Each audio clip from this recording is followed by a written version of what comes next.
Welcome back guys. CCNA की training 200-125 जारी है। मैं हादिस खान।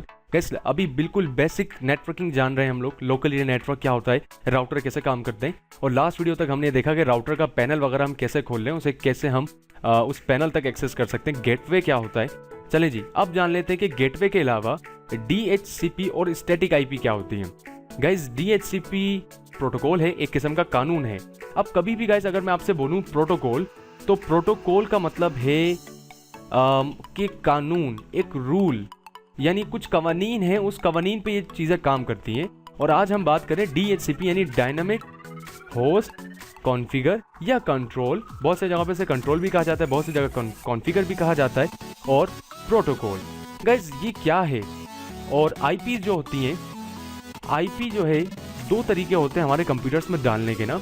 एक तरीका क्या होता है कि हम डायनामिकली उसे डाल दें, यानी एक डिवाइस लें, राउटर टाइप या वायरलेस टाइप, उसे हम बोल दें जनाब आपने IP बांटनी है, जो कंप्यूटर कनेक्ट हो आपने IP उस तक खुद पहुंचा देनी है, उसे कहते हैं डायनामिक। और एक होती है कि जितने कंप्यूटर्स हमारे पास लगे उन पे सब पर जा जाकर हमें IPs डालनी है, तो उसे कहते हैं स्टैटिक। तो ये फर्क आपको पता हो डायनामिक और स्टैटिक क्या होता है। और जो डायनामिक होता है गाइस, उसके लिए खासकर हमें क्या लगाना पड़ेगा, DHCP dynamic host configure protocol. तो गाइस इसे परफॉर्म करने के लिए क्या हुआ, एक बात तो आप अपने जहनों में रखिए, जो हमारे पास स्विच होता है SWITCH गाइस, स्विच अगर हम TP-Link वगैरह के लें, तो सिस्को के अलावा जो स्विचेस होते हैं, जो छोटे स्विचेस हैं, इन स्विचेस को कहते हैं हम नॉन मैनेजेबल। यानी इनका काम क्या होता है कि सिर्फ पीसीज आपस में कनेक्ट करना, उनके ऊपर कोई सेटिंग नहीं करना। इस किस्म के जो गाइस स्विच होते हैं ये कहलाते हैं नॉन मैनेजेबल, जबकि जो सिस्को के स्विचेस है वो सारे मैनेजेबल हैं, तभी उनके ऊपर पूरी ट्रेनिंग बनाई गई है। अच्छा, जो नॉन मैनेजेबल होता है उसका काम क्या है, उसका कुछ काम नहीं है सिवाय कनेक्टिविटी के। ठीक है, यानी आपके घर में एक प्लग सॉकेट होता है ना, जहां प्लग लगाते हैं, उस प्लग का क्या काम है कि अगले सिग्नल्स को, जो सॉकेट तक सिग्नल्स आ रहे हैं, उसे वो आगे तक पहुंचा दे। सिर्फ कनेक्टिविटी का काम है, सेम एज इट इज इन्हीं स्विचेस का। तो गाइस फर्ज कीजिए हमारे पास जो स्विच है ये बिल्कुल एक वैसा ही स्विच है, इसमें अभी हमने कोई सेटिंग नहीं करी, इसमें भी कॉन्फ़िगरेशंस होती हैं, सेटिंग्स होती हैं, अभी कुछ नहीं किया। ये बिल्कुल अभी एज अ नॉन मैनेजेबल काम करेगा, सिर्फ एक कंप्यूटर का सिग्नल दूसरे कंप्यूटर तक पहुंचा देगा। तो गाइस इसके लिए क्या किया हमने, एक ये ले लिया और जो मुख्तलिफ पीसीज हैं वो ले लेते हैं। सिर्फ कॉन्सेप्ट समझाने की कोशिश की जा रही है आपको।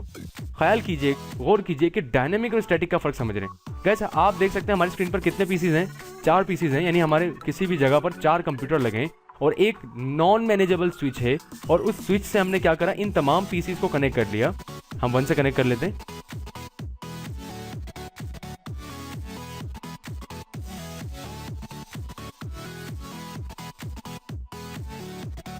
ठीक है, टाइम ज़्यादा लेगा ये अप होने में, क्योंकि ग्रीन का मतलब है कि वो तमाम चीज़ें अब रेडी हैं। तो हम यहाँ से फास्ट फॉरवर्ड टाइम कर लेते हैं।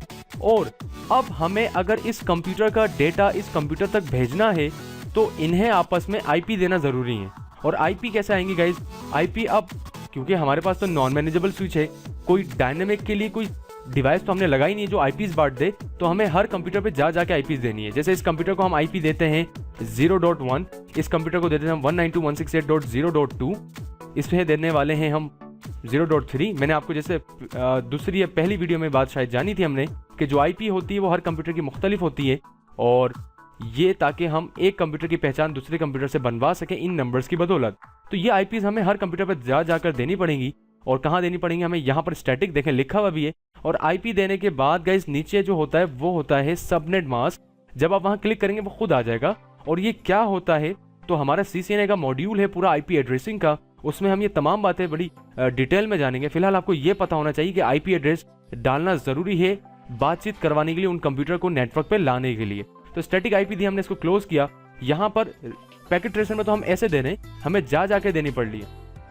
ऐसे ही है ना, रियल इन्वायरमेंट में भी ऐसी है। और जो हमारा मेन फिजिकल कंप्यूटर है गाइज, अगर इसमें IP देनी हो, अगर इसमें IP खुद से ना आए, वैसे तो इसमें हमने इंटरनेट का तार लगाया, पीछे हमारे पास राउटर एक डिवाइस लगी हुई है अभी इस वक्त हमारे लैब में, जैसे ये डिवाइस है, और उसने हमें खुद ही IP दे दी। लेकिन अगर ये डिवाइस नहीं होती और हम इसको स्विच से कनेक्ट करते, तो हमें क्या करना पड़ता, हम यहाँ स्टेटस पे आके प्रॉपर्टीज पे आते और यहाँ से देखें क्या लिखा हुआ है, इंटरनेट प्रोटोकॉल IP वर्जन 4।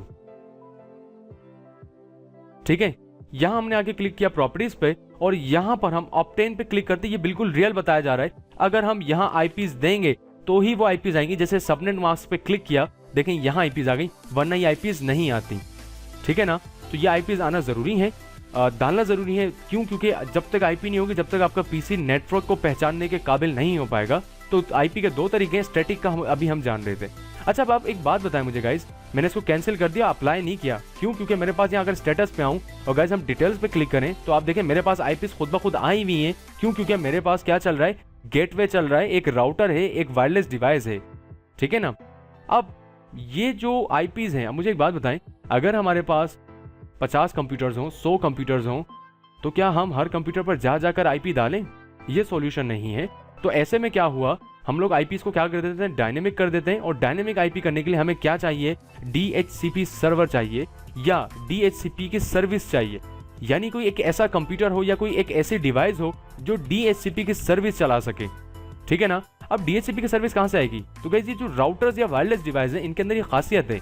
अगर हम इसका पैनल खोलें, हम वेब ब्राउजर पे आते हैं वापस, कंप्यूटर से जिससे वो कनेक्ट है, यूजर नेम एंड पासवर्ड देके एंटर करते हैं, तो आप देखें यहाँ पर लिखा होगा तमाम कि इसका जो आईपी एड्रेस है, इस डिवाइस की आईपी बता रहा है कि वो 192.168.0.1 है। अगर हम चाहें तो इस डिवाइस का एड्रेस चेंज कर सकते हैं। और साथ साथ देखें नीचे क्या क्या बता रहा है कि ये डीएचसीपी जो है इसका इनेबल है, यानी जो कंप्यूटर आप इसके साथ लगाएंगे ये आईपी बांटेगा। अब ये कहां से कहां तक बांटेगा आईपी, देखें ये भी बता रहा है। ये स्टार्ट करेगा आईपी एड्रेस यहाँ 100 से बांटना और 50 कंप्यूटर तक बांटेगा। गाइस फर्ज करें मैं इसको बोल देता हूँ 2 कंप्यूटर तक आप बांटिए, ठीक है। यानी सिर्फ 2 कंप्यूटर तक आप आईपी बांटना, उसके बाद नहीं बांटिएगा। और हमने सेव सेटिंग पे क्लिक करा तो सेटिंग सक्सेसफुल होती है। हमने इसको कंटिन्यू करा, पेज हमारा ओके हो गया, हमने यानी सेटिंग हमारी हो गई। यहां से आए एक कंप्यूटर तो गाइस ये रहा हमारे पास, इस पे हमने क्लिक किया, आईपी कॉन्फ़िगरेशन पे आते हैं। स्टैटिक से खत्म करके अगर मैं डीएचसीपी पे क्लिक करते हैं तो देखें रिक्वेस्टिंग आती है और डीएचसीपी की जो रिक्वेस्ट है वो सही हो गई, सक्सेसफुल हो गई। और यहाँ आप देख सकते हैं हमारा गेटवे, यानी उसका बता रहे कि जो राउटर का गेटवे उसका वो एड्रेस बता रहा है और इस कंप्यूटर की आईपी बता रहे हैं। यानी इस कंप्यूटर की क्या पहचान है, वो क्या बता रहा है, 192.168.0.100। इस कंप्यूटर की पहचान 100 है, ठीक हो गया। मैं यहाँ पर आता हूँ गाइस, एक और पीसी हमने लिया, यहाँ रखा और यहाँ से जो केबल है ना इसे ले लेते हैं, वही हमने केबल से कनेक्ट किया और इसमें कनेक्ट करवा देते हैं दूसरी पोर्ट से, यानी लोकल एरिया नेटवर्क पे लगवा रहे हैं हम। कहां पर, इन ब्लू वाली पोर्ट पे नहीं, इस येलो वाली पोर्ट्स का सहारा ले रहे हैं, ठीक है। ऐसे क्या किया हमने, एक और पीसी ले लेते हैं यहां से और उसे भी कनेक्ट कर लेते हैं तीसरी पोर्ट से, क्योंकि आईपी हमने कहा है 2 बटे, ताकि तीसरे पीसी पे आईपी ना मिले हमें। ये ग्रीन नहीं हुई, क्या करेंगे, फास्ट कर लें, जी हाँ कर लेते हैं। पीसी पर आए, डेस्कटॉप पर आते हैं, आईपी कॉन्फ़िगरेशन डीएचसीपी पे क्लिक किया, यहाँ सक्सेसफुल होना चाहिए। और आप देखें यहाँ आईपी क्या आ गई, 101, पहली की 100 हो गई, इसकी 101। इस कंप्यूटर को आईपी मिलनी चाहिए। बताइए जरा कितने लोग एग्री करते हैं कि इस कंप्यूटर को आईपी मिलनी चाहिए।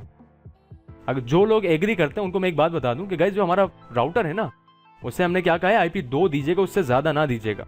अब सोच लीजिए दूसरा पीसी नहीं है, ये तीसरा पीसी है, तो इसे आईपी नहीं मिलनी चाहिए। हम अगर इस पीसी पे आए, डेस्कटॉप पे आते, आईपी कॉन्फ़िगरेशन पे क्लिक करके डीएचसीपी पे करें, तो यहाँ देखिए फेल्ड होना चाहिए उसूलन। थोड़ा टाइम ही इसी वजह से ले रहा है कि उसे नहीं मिल रही। और आप देखें यहाँ क्या लिखा है, डीएचसीपी फेल्ड। और आईपी कहाँ से मिल गई है, अपीपा से। अपीपा क्या है, ऑटोमेटिक प्राइवेट आईपी असाइन, यानी खुद ब खुद अगर उसे कोई आईपी नहीं मिल रही तो वो बार बार चिल्लाता रहे, आईपी मांगता रहे। उस कंप्यूटर को ऐसा ना करना, इसलिए उन्होंने अपने पास से कोई भी आईपी दे दी जिसका नेटवर्क से कोई ताल्लुक नहीं है, वो आपके डिवाइसेस कंप्यूटर से डेटा ना भेज पाएगा ना रिसीव कर पाएगा। तो इससे क्या प्रूव हुआ गाइस कि जो डायनेमिक आईपी वाला सिस्टम है वो ज्यादा बेहतर है बनिस्बत स्टैटिक के। लेकिन आपको पता दोनों होने चाहिए, इसलिए दोनों डिस्कस करें। ये वाला नेटवर्क हमारा स्टैटिक हो गया, जबकि ये जो राउटर वाला हमने पढ़ा ये डायनेमिक है। और गाइस एक बात मैं आपको बता दूं, फिलहाल अभी आईपी की, वो तो वैसे हम बाद में मॉड्यूल पढ़ेंगे आईपी का। ये जो 192.168.0 जो होता है, अगर शुरू में किसी आईपी के 192 या 168 आ जाए तो इसका मतलब है ये क्लास सी की आईपी है। और क्लास सी का मतलब ये है कि इसमें हम 255 यानी 255 कंप्यूटर्स लगा सकते हैं, इससे ज्यादा नहीं लगा सकते, जो कि गाइस हमारे हिसाब से एक किसी भी घर या किसी भी छोटी कंपनी के लिए काफी होते हैं। आई होप गाइस आपको यहाँ तक बातें क्लियर हो गई हो, स्टैटिक और डायनेमिक में क्या फर्क है। और खासकर डायनेमिक को संभालने के लिए डीएचसीपी की सर्विस चलाने वाली कोई डिवाइस हो, अब चाहे वो डिवाइस ये राउटर हो, चाहे कोई कंप्यूटर सर्वर्स नुमा हो जो कि माइक्रोसॉफ्ट वगैरह के लगाए जाते हैं कंपनीज में। तो अभी तो फिलहाल हम डिवाइसेस पे बात करें सिस्को की, तो आपने यहाँ देखा, बाकी जो सर्वर्स वगैरह की कहानी है वो हमने अपने MCSA की ट्रेनिंग में बाखूबी बातें जानी। तो गाइस फिर मिलते हैं नेक्स्ट वीडियो में वाईफाई की सेटिंग करते हुए इन राउटर्स के ऊपर, और फिर हम CCNA के मॉड्यूल्स को स्टार्ट लेते हैं। तो कहीं ना जाइए, नेक्स्ट वीडियो देखिए एंड देन मॉड्यूल्स स्टार्ट करते हैं CCNA के।